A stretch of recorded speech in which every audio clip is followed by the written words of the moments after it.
Ladies, gentlemen, those who are both, and those who change their gender like that ditto right there. It is time to engage in Pokémon Crystal Meth. I had to make one crystal meth joke. I got it out of the way in the first 10 seconds. Please forgive me. There is no meme. This is just a threat. It's time for another Pokemon LP. I love me some Pokemon. I'm not a boy, I'm a man. But given the options. I absolutely adore Pokemon. It's been a while since Pokemon Yellow. And let's say, it's not actually in the morning, but we'll just say it's 6 a.m. No minutes. You overslept at 6 a.m.? What kind of hours do they have you working, Oak? So, I absolutely love Pokemon. I love that thing right there. I think that thing is awesome.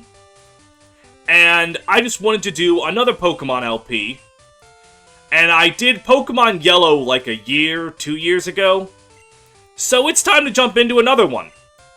And I said I did Gen 1, I'm on to Gen 2. When this Fire Emblem channel hits 10 years old, I'll finally be playing Galar. Alright, my name is Stev. Crap, how many Stebs do I have at this point? I don't remember. Which Stev number was Corin? I think I just called them Stev X. Because they were 10. So this will be Stev 11. This is probably still wrong. But I think me constantly getting the number wrong is its own kind of fun. So, I hope you guys are excited for a Game Boy Color game from 2000? Maybe 2001? Hi, Mom. This is one of my favorite examples of game tutorials being like, come on, dude. So, they give you the Pokegear. You know, it's like your cell phone, your map, your yada yada yada. And, hang on, it's, well, I'm recording this on a Tuesday, so let's actually say it's Tuesday. It is not Daylight Savings Time, because that's not real.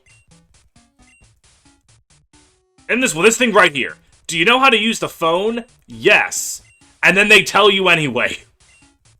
It's a phone, it's not complicated. I was born in 1997. All my generation knows is phone, TikTok, and cry about the housing market. Anyways. Oh, hello there, good sir. What are you doing on this fine day?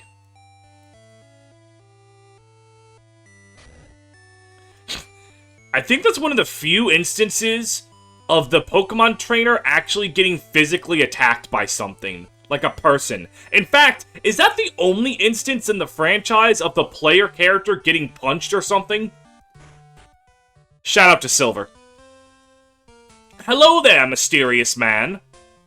I would like a Pokemon, please. So, the starting with this is, you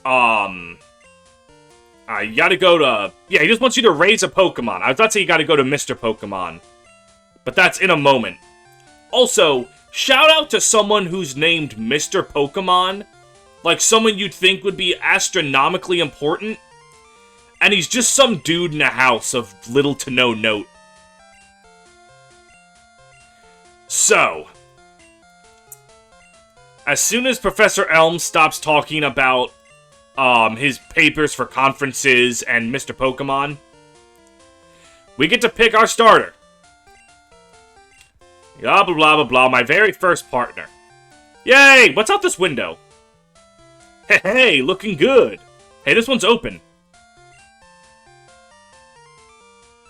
I like... Can you, like, examine the window that Silver's looking into? No. I don't know why they let you look in those windows, but I think it's neat. Alright. In Gen 2, you have the option of 3 delightful little mons. First of all, Cyndaquil. Cyndaquil is the typical fire starter, and it just copies Charizard's stats word for word. Like, number for number, it is the exact same as Charizard, except it's not a flying type. And I think that's actually an improvement. It doesn't really get anything other than fire-type moves until you can get Typhlosion, its final stage. And then you can give it Thunder Punch, and then you're basically just rocking Fire Punch and Thunder Punch. I don't know, maybe Sunny Day and Solar Beam. And it can do that! Typhlosion can actually be a pretty competent special attacker. If you want to pick Cyndaquil, I think it's a really good option for a starter. Totodile is desperately trying to be a Pokemon that doesn't exist yet. It wants to be a physical water type. With all of the normal type moves it gets to use that physical attack stat. Water is already one of the hardest types to pick for your starter, because there are so many fish per generation that water is the most common type, so a water starter has to really stand out if it wants to be anything good. And in Gen 4, where there are physical water attacks, yes, Feraligatr is pretty decent. In Gen 2, it gets Ice Punch, Surf, Bite, I think it even gets Crunch. But those are all special moves, and its special attack isn't that great. It's usable, I guess. So Feraligatr just ends up a bulky water type. That is a worse bulky water type than Tentacruel, Slowbro, Vaporeon. Use him if you like crocodiles. No, it's alligator. Feraligatr, not a crocodile. Crocodiles don't exist in Pokemon until they discover America. Last but not least, Chikorita.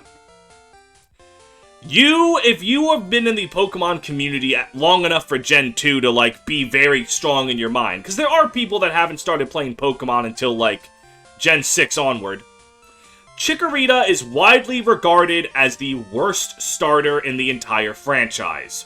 It's a mono grass type that wants to be defensive.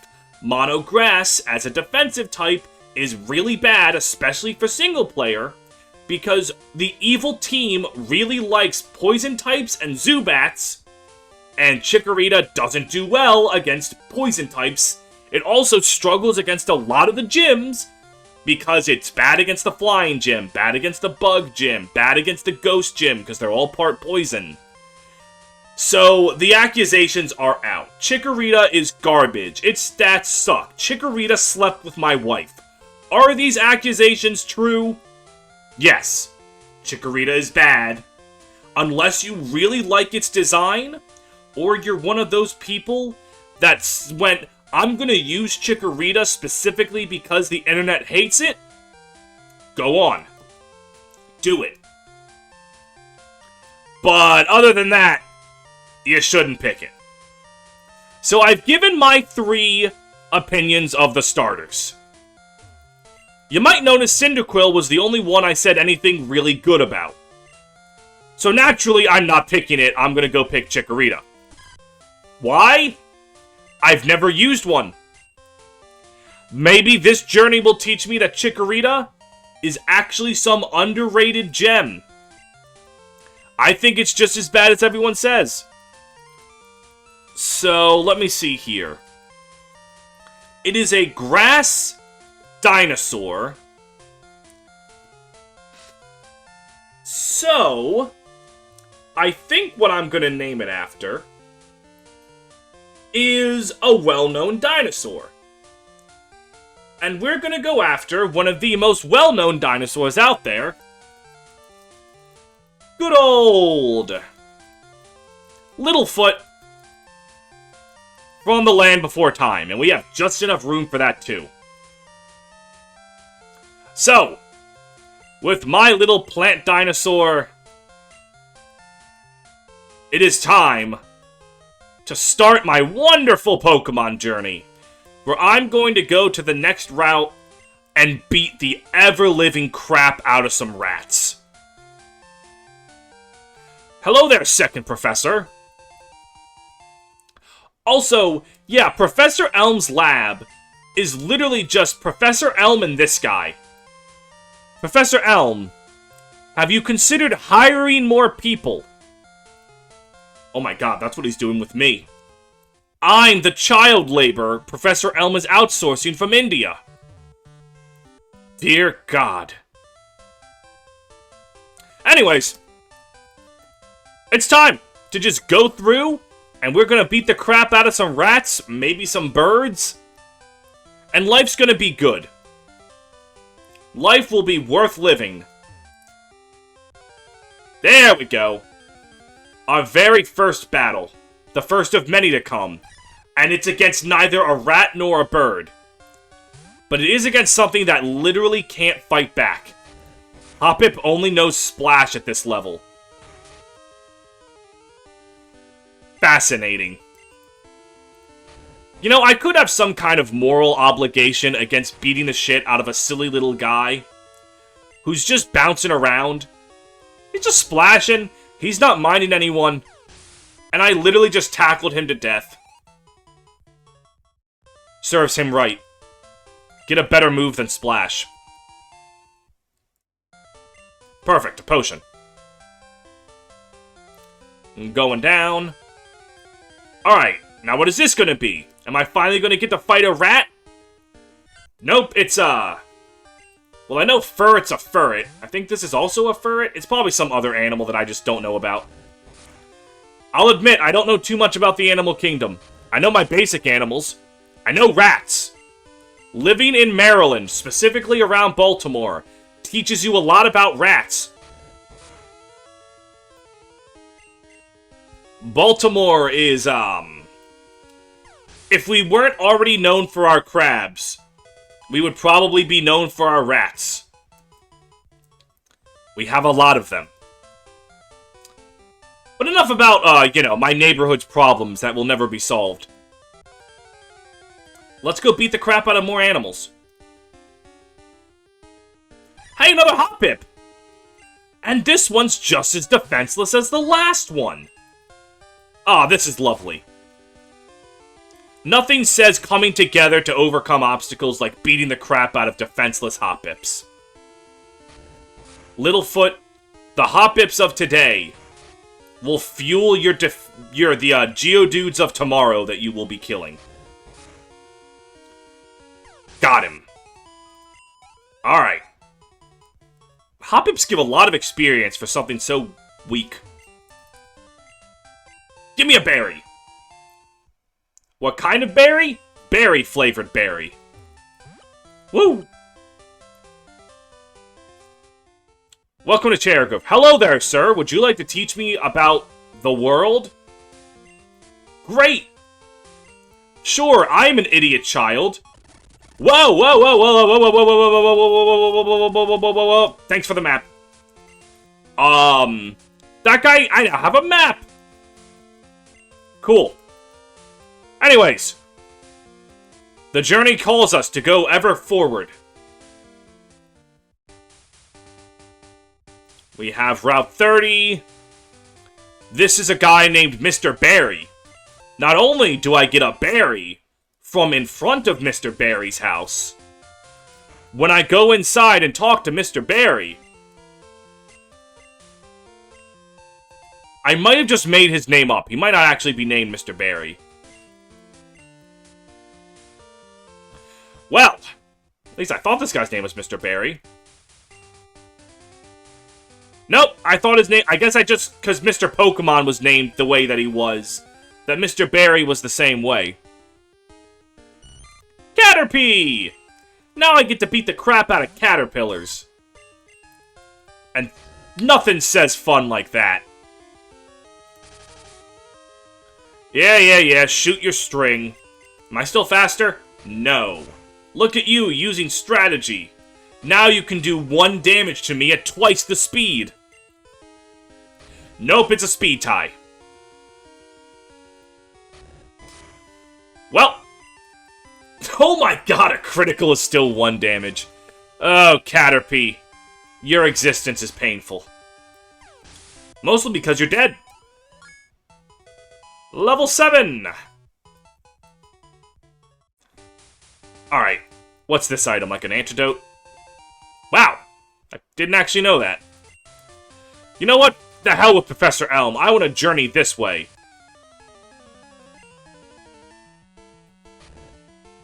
Aw. Yep. Truly the biggest of battles. Imagine blocking a road because you're fighting two rats. Wow, okay. Whatever this is wanted my blood on sight. Another cat. Oh god, this Caterpie's out for blood. Well. Oh no, tackle missed. Wow. What are the odds of 2 tackles missing in the same fight? Wait, hold on. I took statistics in high school. Let me see if I can calculate this. So it's the odds of 2 5% chances happening simultaneously. And they're independent variables because the odds of 1 tackle missing has nothing to do with the odds of the next tackle missing. So to get the odds of that, you need to multiply the 2 percentages individually. So 5% of 5%, which is 0.25%? No, I feel like it's even less than that. No, I think actually 0.25%. I might be missing a 0. God damn, I just walked into this grass and something already wants my asshole. Well, at least it's a different bug. Albeit a bug that is maybe only marginally more threatening than Caterpie. Nah, its tackle still does 1 damage. Good for you. You're really threatening me, buddy. Well, I do believe I've slaughtered enough bugs and other Pokemon to make it to Mr. Pokemon? Yes. Ooh, a tree. Berry? Oh, a poison cure berry. That's nice. And let's go in here. Hello there, Mr. Pokemon. Give me an egg. I find it so funny that a random daycare is apparently how Pokemon researchers discovered breeding. Like how Pokemon breed. Which is interesting to me, because I'm no biologist, but isn't reproduction one of the first things you study? Or at the very least, mating is a major part of biology? How did you not know that Pokemon laid eggs until now? That seems impossible.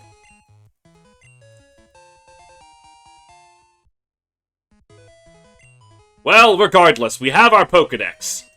And this is why I play Pokemon. The Pokedex. Do. Because I treat Pokemon like a collectathon game. I have seen 5, own 1. My goal is to see 251, catch 251. I think that's the Johto Pokedex. Johto had 100 Pokemon to Kanto's 151. I might be off by like a Pokemon or 2. Anyways, Professor Elm is in danger. And while he does call the police, he also makes sure to call the 10-year-old. Listen, buddy. I feel like I am not the proper authority for your problem. Okay. Do. And we're gonna hop down here. Hopping down here. And let's go back to Professor Elm, where surely nothing unfortunate will happen to me whatsoever. Oh no, something unfortunate is happening to me. Who could have seen this coming? Well, anyway, Silver here is going to have a lot of angst. First of all, we get his fantastic battle music. And there's Cyndaquil. Unfortunately for you, you don't have a fire move, so I'm just going to tackle you to death like I did all those Hop Hip. Okay, you have Leer. There might be a problem. Oh, and you outspeed me. You only do 3 damage, though. So, not too worried. Oh, it's a speed tie. I'm encountering an awful lot of speed ties for this game just starting. Well, then again, there's really not much difference in speed among early Pokemon. Stop.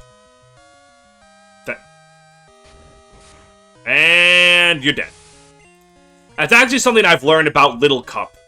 For those of you not aware, Little Cup is the competitive Pokemon tier where you exclusively use babies and other unevolved Pokemon. And the problem with Little Cup is because the fights are all at level 5. No, okay, never mind. Silver, like, shoves you and punches you twice. Because everything's at level 5, stat variation isn't that high, specifically for speed. So, you have matches where it's just nothing but speed ties. Which sounds absurdly frustrating that you have to play a coin flip in that tier. But then again, I don't really find competitive Pokemon that fun. Like I said, I'm here for the collectathon. I heard a Pokemon was stolen here. I'm just getting some information from Professor Elm. Blah, blah, blah. Yeah, so this is where we get to name our rival. Now, I could name him all kinds of things. But I'm gonna name him after something I absolutely despise.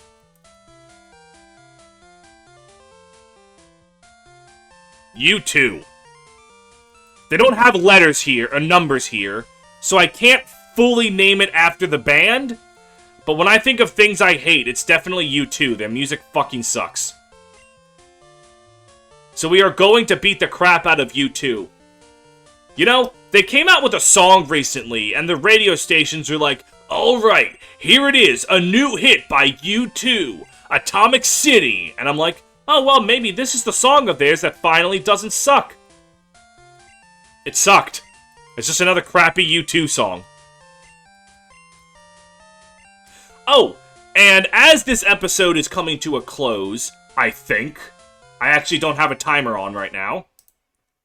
No, not even close. Wow.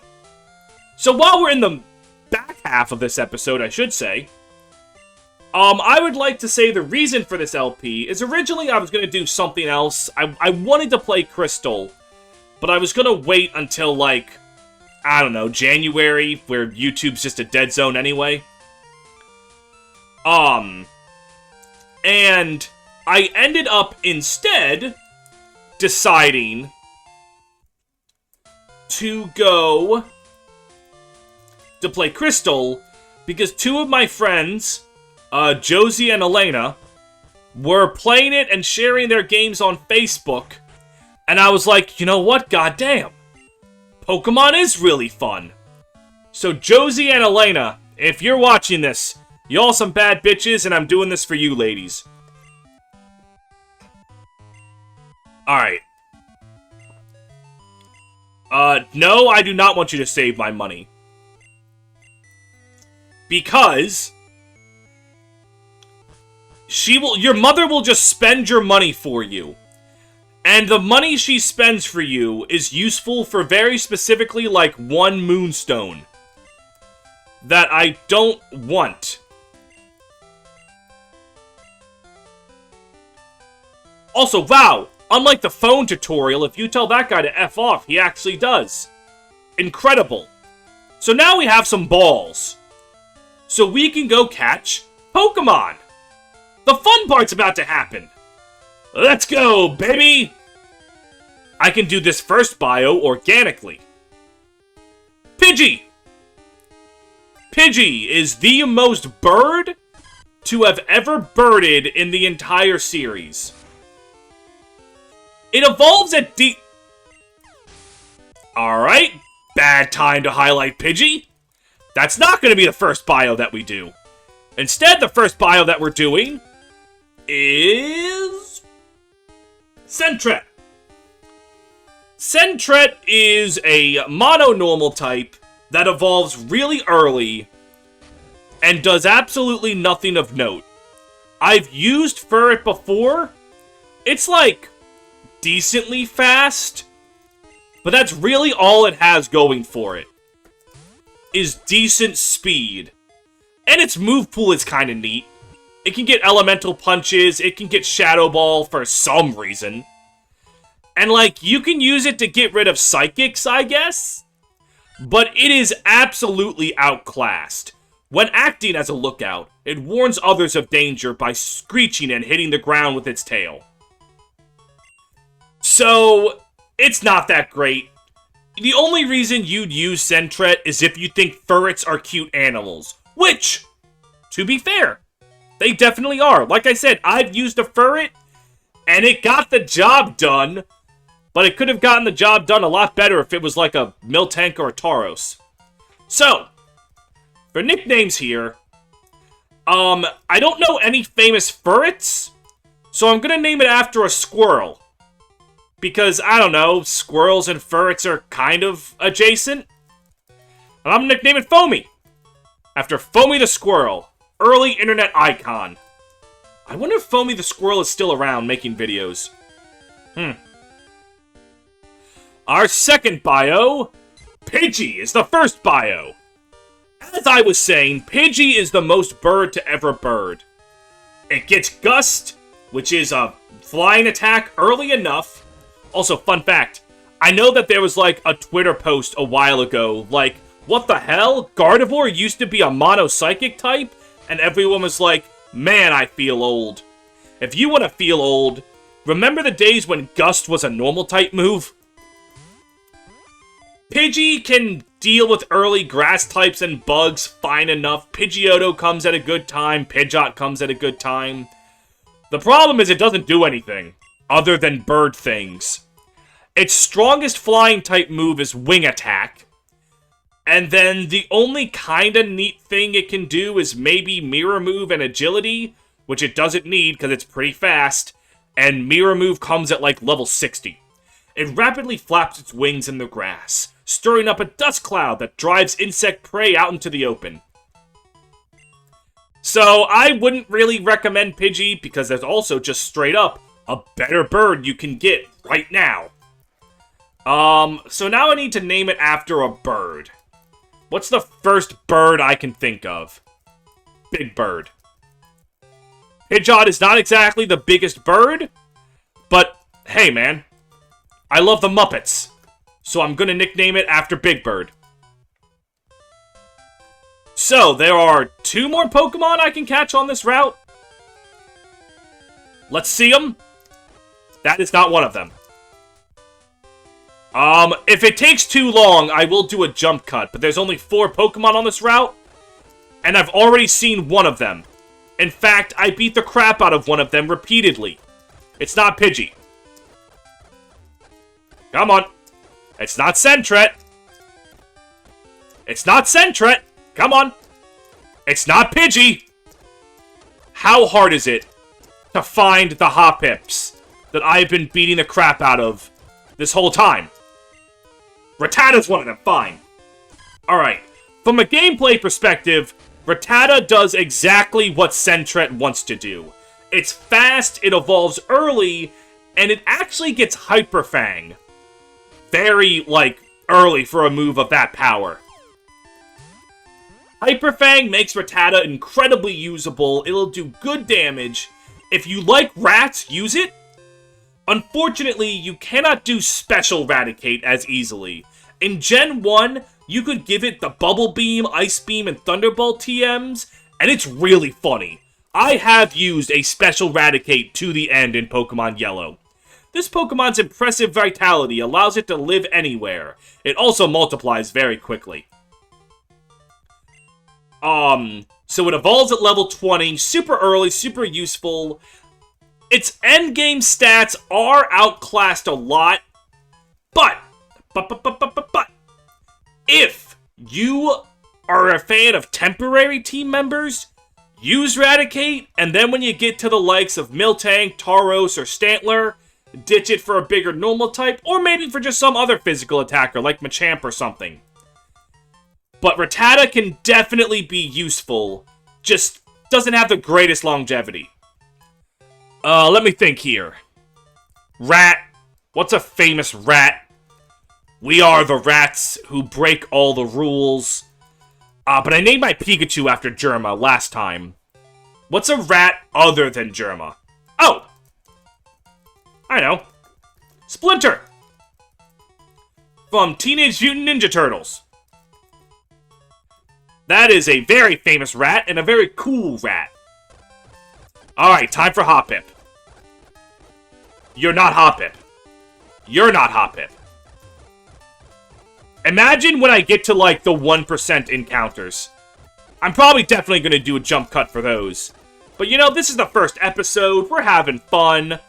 I'm not padding for time. This is something I like to do. I like to talk about the Pokemon.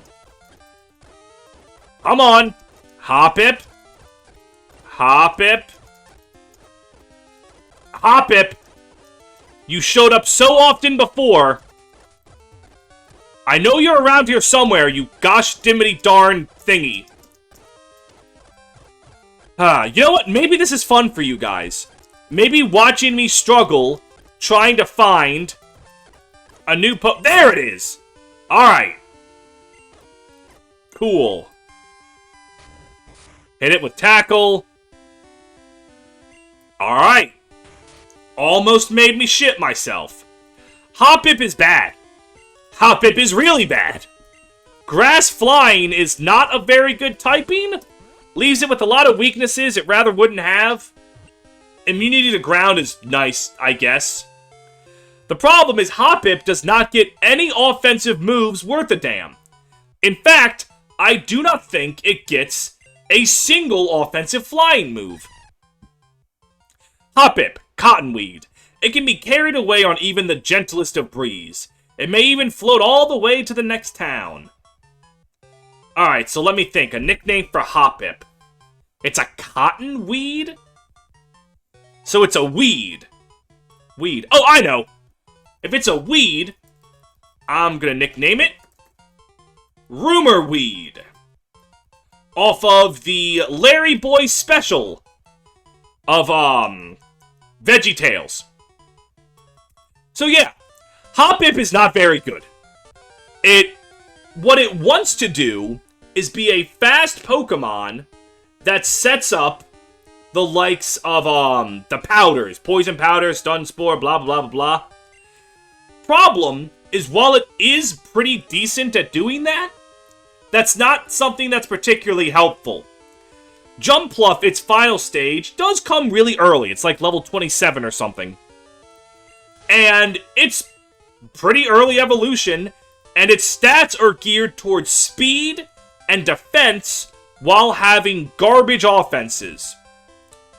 Onix has proven that that's not a very good, like, layup for a Pokemon to have. Because if you're a defensive Pokemon, you want to be something like, I don't know, Snorlax or Golem. Something that is slow, sure, but it deals a lot of damage and takes a lot of hits. Fast and defensive, but weak. You don't die, sure, but what are you doing while you're out? What Hoppip wants to do is harass the opponent with, it gets all three powders and spores. It gets Poison Powder, Stun Spore, and Sleep Powder. It gets Leech Seed to sap your opponent, and then Cotton Spore to make it slower. That's cool and all. It gets Synthesis for survival. That playstyle is marginally useful.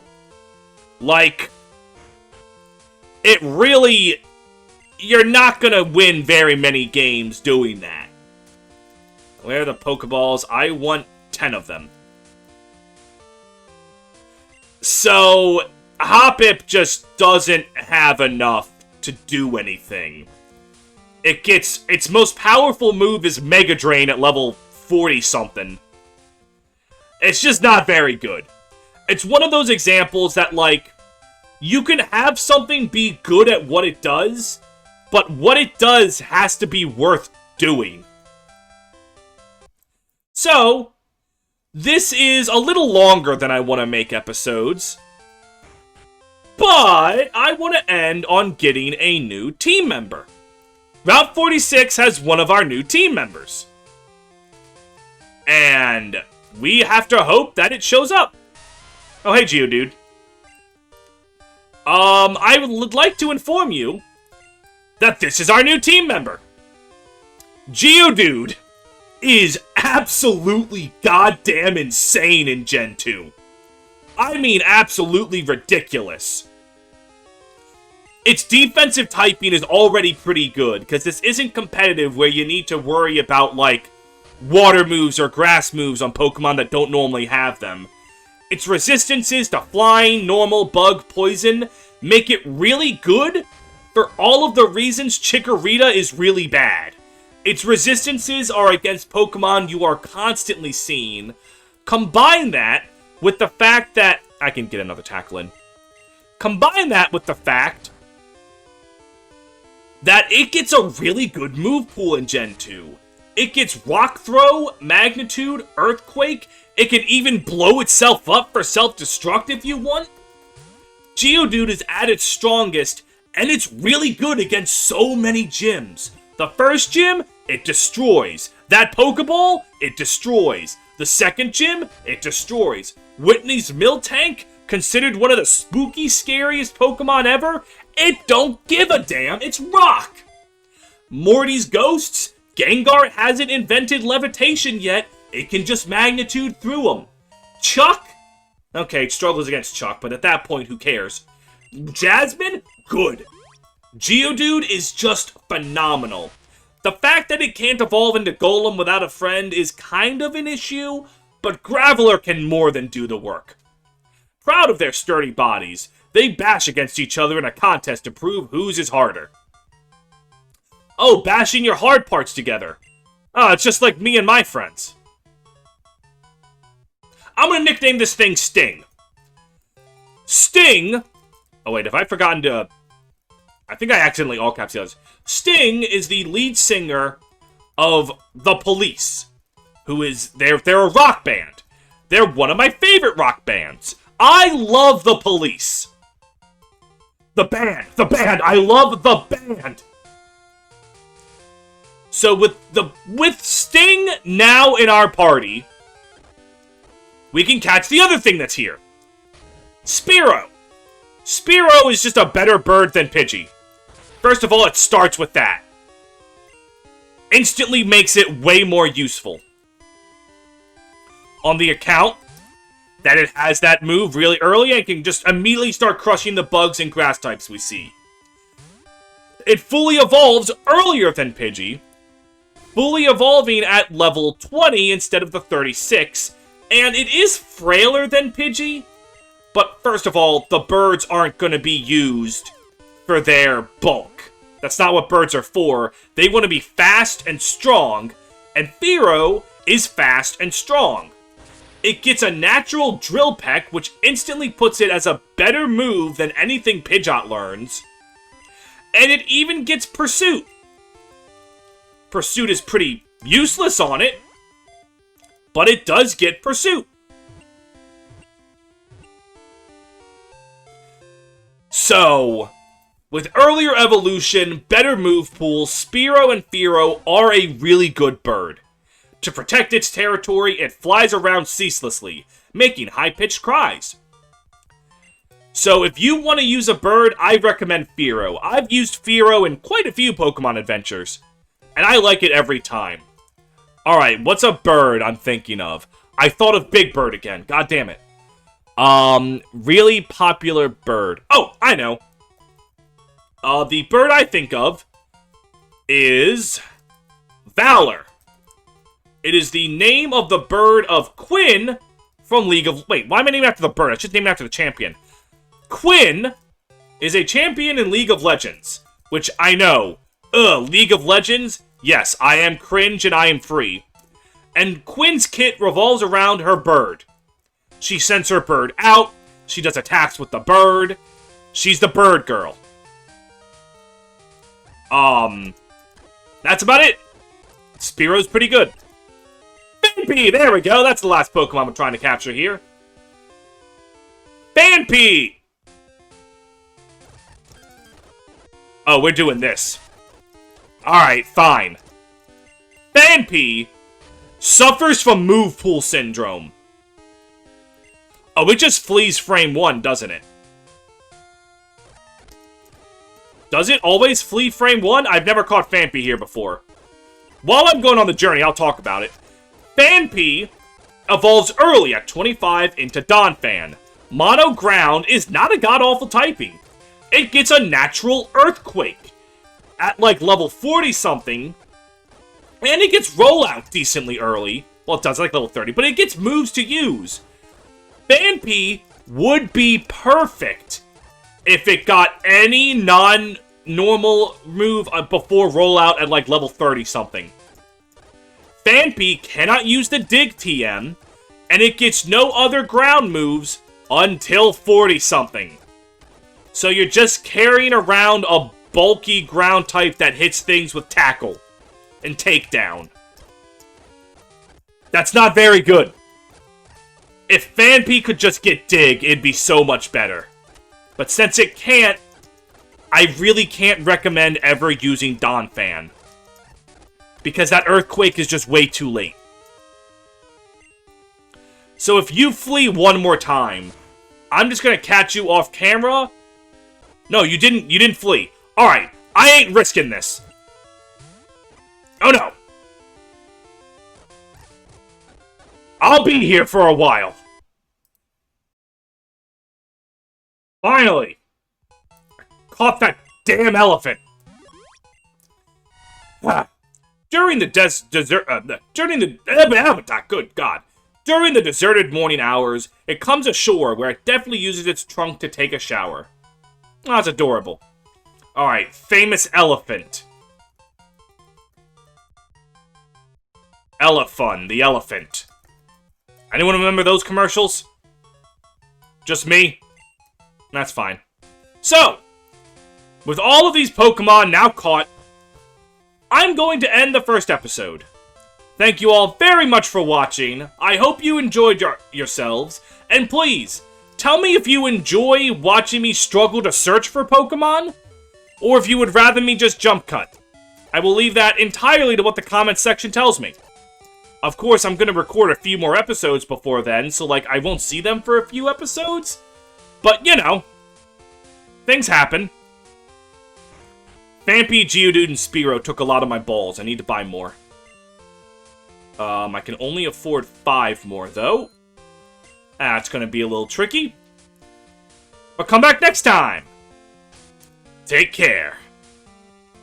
I love Pokemon, dude. So much.